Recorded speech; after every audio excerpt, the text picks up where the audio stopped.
ಅಭ್ಯರ್ಥಿ ವಿಜಯ್ ಶಂಕರ್ ಪರವಾಗಿ ಮಾಜಿ ಸಿಎಂ ಸಿದ್ದರಾಮಯ್ಯ ಸಚಿವ ಜಿಟಿ ದೇವೇಗೌಡ ಪ್ರಚಾರವನ್ನ ಮಾಡಲಿದ್ದಾರೆ.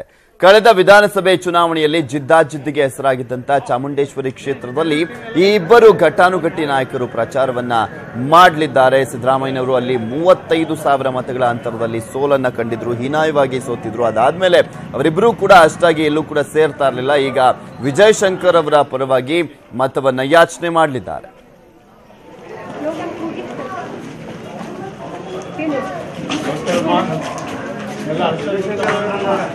कांग्रेस पार्टी के बोलो, कांग्रेस पार्टी के बोलो, कांग्रेस पार्टी.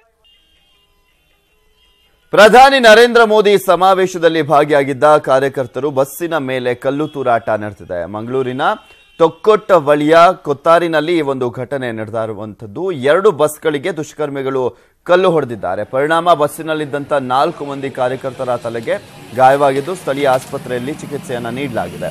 ಮಹಿಳೆಯರ ಮೇಲೆ ದುಷ್ಕರ್ಮಿಗಳು ಹಲ್ಲೆಯನ್ನ ನಡೆಸಿದ್ದಾರೆ. ಸಂಶಯದ ಮೇರೆಗೆ ಇಬ್ಬರನ್ನ ವಶಕ್ಕೆ ಪಡೆದು ಪೊಲೀಸರು ವಿಚಾರಣೆಯನ್ನ ನಡೆಸ್ತಾ ಇದ್ದಾರೆ. ಹಿಂದೂಪರ ಕಾರ್ಯಕರ್ತರಿಂದ ಕೊಣಾಜೆ ಠಾಣೆಗೆ ಮುತ್ತಿಗೆಯನ್ನ ಹಾಕಿ ಆಕ್ರೋಶವನ್ನ ಕೂಡ ವ್ಯಕ್ತಪಡಿಸಲಾಯಿತು.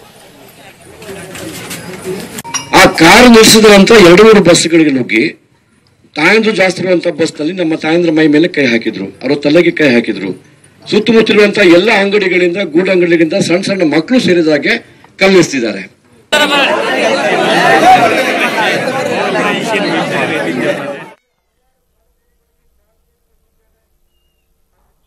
ಮಂಗಳೂರಿನಲ್ಲಿ ನಡೆದಂತ ಮೋದಿ ಸಮಾವೇಶದಲ್ಲಿ ಜನಸಾಗರವೇ ಸೇರಿತ್ತು. ಸಮಾವೇಶ ಮುಗಿತಿದ್ದಂತೆ ಲಕ್ಷಾಂತರ ಜನರು ಒಮ್ಮೆಲೆ ಮೈದಾನದಿಂದ ಈಚೆ ಬರ್ತಾ ಇದ್ರು. ಜನರು ಈಚೆ ಬರ್ತಾ ಇದ್ದಂತ ದೃಶ್ಯ ಡ್ರೋನ್ ಕ್ಯಾಮೆರಾದಲ್ಲಿ ಸೆರೆಯಾಗಿದೆ.